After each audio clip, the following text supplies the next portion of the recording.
Bonjour à tous, je suis Ouattara Aruna, dit H2O, Mr. Church Life.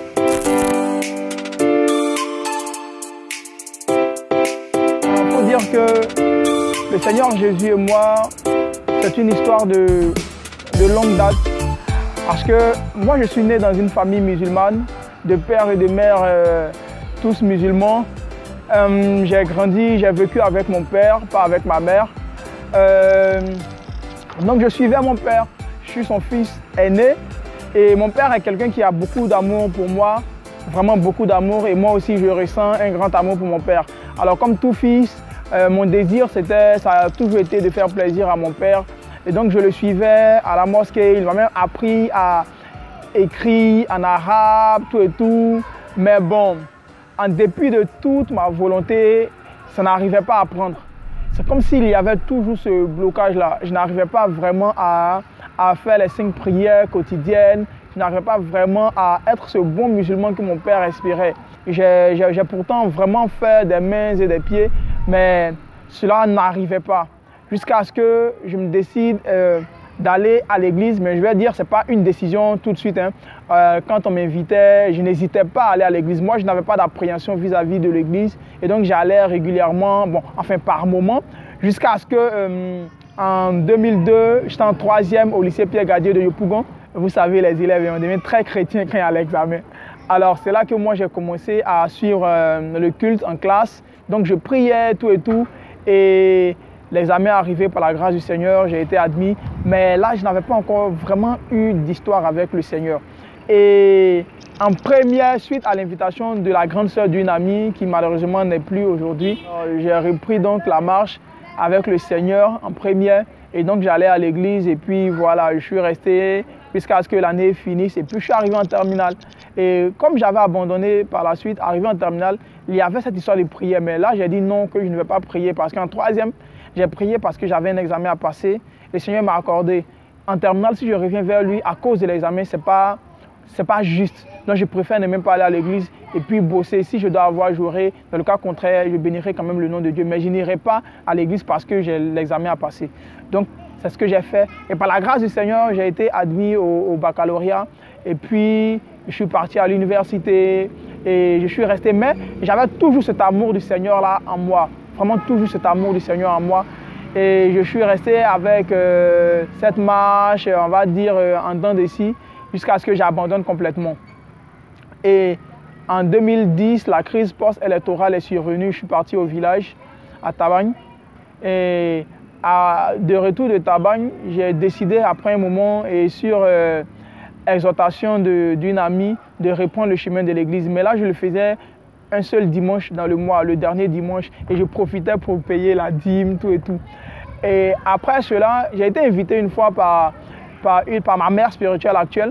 Elle m'a invité, il y avait une fête chez elle à l'église. Et quand je suis arrivé, j'ai été frappé de voir que ce sont des personnes âgées qui étaient à l'église. Il n'y avait pas vraiment de jeunes, l'église n'était pas remplie, il n'y avait pas assez de jeunes. Et c'était ces personnes-là, ces parents-là qui soulevaient les baffes, les chaises pour venir installer pour le culte. Et ça m'a vraiment interpellé. Donc moi, j'ai décidé comme ça de venir tous les dimanches très tôt pour placer tout.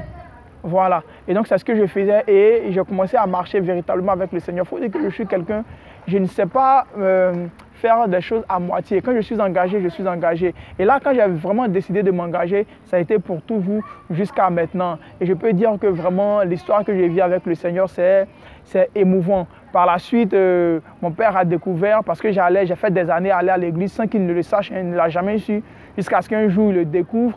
Quand il le découvrait, j'étais déjà vraiment engagé à l'église, mais vraiment très engagé à l'église.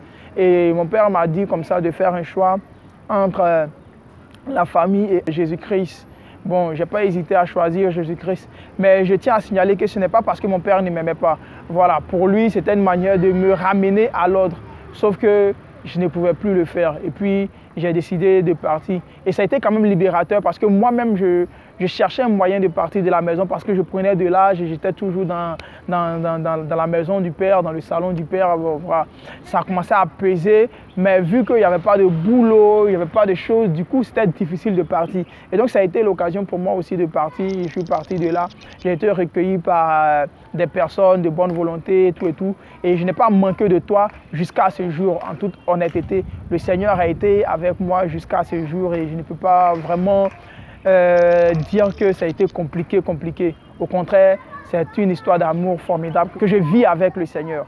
Alors je suis très heureux de tout ce que le Seigneur a fait pour moi.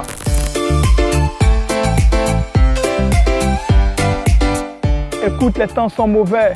Ce n'est plus l'heure de faire le beau ou la belle. Shalom bien-aimé, j'ai deux nouvelles. Je commence par laquelle? En premier, la mauvaise, c'est que Satan réclame ta tête. Mais t'inquiète, la bonne nouvelle, c'est que Christ a payé la dette. Alors j'entends dire que nous ne sommes pas tous nés pour être chrétiens. Non, ce n'est pas vrai. La Bible dit dans Jean 3, au verset 16, que « Car Dieu a tant aimé le monde qu'il a donné son Fils unique, afin que quiconque croit en lui ne périsse point, mais qu'il ait la vie éternelle. » Alors à votre avis, quiconque c'est qui? Quiconque c'est moi, c'est aussi vous. Alors il n'y a pas lieu de dire que nous sommes nés d'une famille et que tout est figé. Rien n'est figé en vérité. Mais il y a une chose qui est vraie, c'est que Jésus-Christ est le seul médiateur entre le ciel et nous, entre Dieu et nous. Et que nous ne pourrons pas arriver au ciel qu'en passant par Jésus. Alors je vais inviter quelqu'un ce matin ou alors ce soir, selon l'heure à laquelle il me regardera, à donner sa vie réellement à Jésus-Christ. Je ne parle pas d'église, je ne parle pas de religion, mais je parle de Jésus-Christ de Nazareth, de l'accepter réellement comme unique Seigneur et unique Sauveur. C'est à ce prix-là que nous pourrons accéder au paradis. Alors, réfléchissez-y et surtout, donnons nos vies à Jésus-Christ.